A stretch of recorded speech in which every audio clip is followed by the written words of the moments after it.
ક્લાઇમેક્સનો પ્રકાશ છે, બરાબર છે? બ્રહ્મણ અને અહમના બેના ક્લાઇમેક્સ, બ્રહ્મ અને અહમ નહીં, બ્રહ્મ અને ભ્રમ, એટલે ડેફિનેશન બરાબર છે ને? બ્રહ્મનું ક્લાઇમેક્સ તો બરાબર છે, પણ બ્રહ્મનું ક્લાઇમેક્સ જે બરાબર છે? એક્ઝેક્ટ.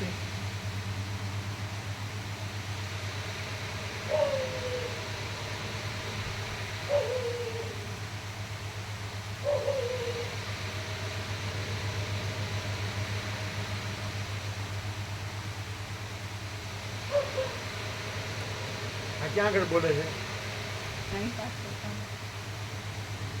હવે ત્યાં તો ના જ જાય ને, હવે ત્યાં તો એટલો બધું ખ્યાલ આવે ને, બંધ થઈ ગયો એટલે. અને પેલા લોકો આજે ફૂલ આવ્યા, 14-15 તો લગભગ હશે, ગમે છે. તો એટલે સરસ્વતી વિહાર તો સરસ, એટલે એ લોકોનો તો સંરક્ષણનો ખ્યાલ આવી ગયો કે સંપૂર્ણ સંરક્ષણ. એટલે હવે બરાબર વિચારશે, ક્ષણશે, આનંદ કરશે એને. સરસ્વતી વિહાર ત્યાં જ જઈને કેવા બેઠા હતા ફોટામાં? સરસ્વતી વિહાર આગળ જ બેઠા. અમે જ્યાં નિકોરામાં જે થાંભલા ઉપર સરસ્વતીનો ફોટો હતો ને, ત્યાં સરસ્વતી નીચે ઊભું રહે. પછી અમારું આસન હતું ત્યાં આવીને ઊભો રહે. હનુમાનજી અમારું આસન હતું ત્યાં હોઈ જાય આ નીચે. જોયું તો એવું? કોણે જોયું તો? અમે જોયું. અને ઓલમોસ્ટ હનુમાનજી આમ સાષ્ટાંગ સાક્ષાત. અને પેલો સરસ્વતી બાજુમાં આવીને ઊભા રહ્યા. એટલે એમ કે ભાઈ રોટલી લાવો. અને પેલો સરસ્વતીની છબી હતી ને, એની નીચે ઊભા રહે. જોયું તું? અમે જોયું છે. એટલે એને ખબર પડે જ, એને ખબર, કારણ કે એમાંય સરસ્વતીનો, એમાં મોરનો આખો ફોટો છબી હતી ને. અમે બાળપણમાં રાખેલો મોટું વોલ ઉપર, બહુ સુંદર, દિવ્ય અલૌકિક સત્ય છે, સુંદર સરસ્વતી મોટી છે. નીચે લખેલું પણ ખરું એવું.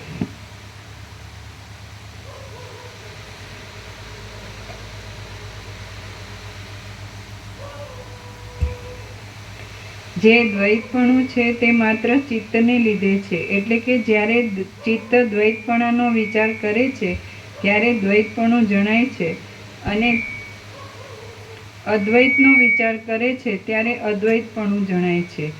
જે આ જોવામાં આવે છે તે ચિત્ત વિના બીજું કાંઈ નથી, અને શાંતિ થવાથી ચિત્તનું ચેતન શાંત થાય છે. જ્યારે પુરુષ ચૈતન્ય ઘન સાથે એકતા પામીને નિશ્ચળ થઈને રહે છે ત્યારે તે સમાધિમાં લીન હોય અથવા વ્યવહાર કરતો હોય તો પણ તે શાંત કહેવાય છે.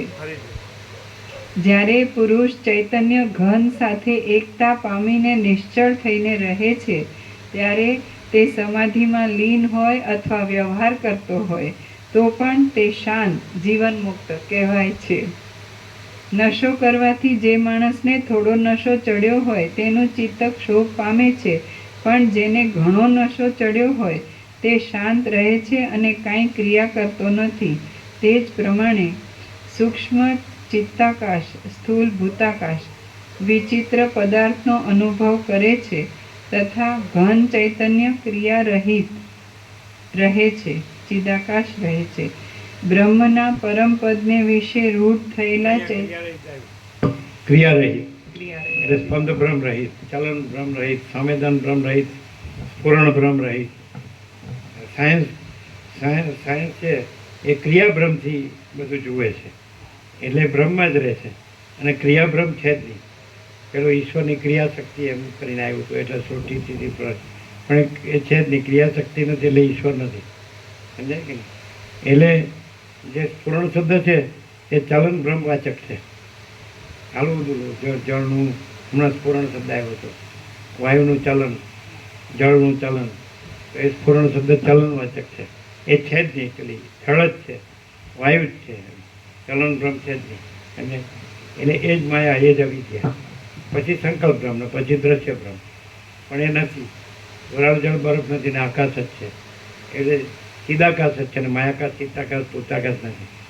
આપણે એવો જે હોય તો એ જ છે, પછી એ આ નથી, કોઈ નથી, કાંઈ નથી, કાંઈ થતું નથી.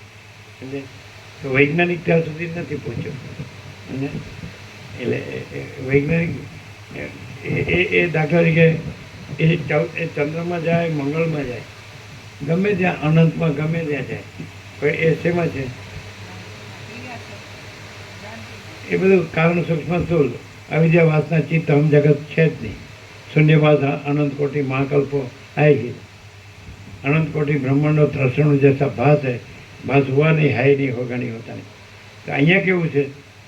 Here and now at this moment, everywhere and always પરમ ચિદાકાશ, પરમ જ્યોતિ, અખંડ જ્યોતિ અને પરમ પ્રકાશ, પરમ આનંદ, પરમ શાંતિ. સહજ કાંઈ કર્યા વગર કરવું એટલે ભ્રમ. સમજે? અને કરવા સાપેક્ષ ન કરવું એ પણ ભ્રમ. કરવા સાપેક્ષ ન કરવું એ પણ ભ્રમ.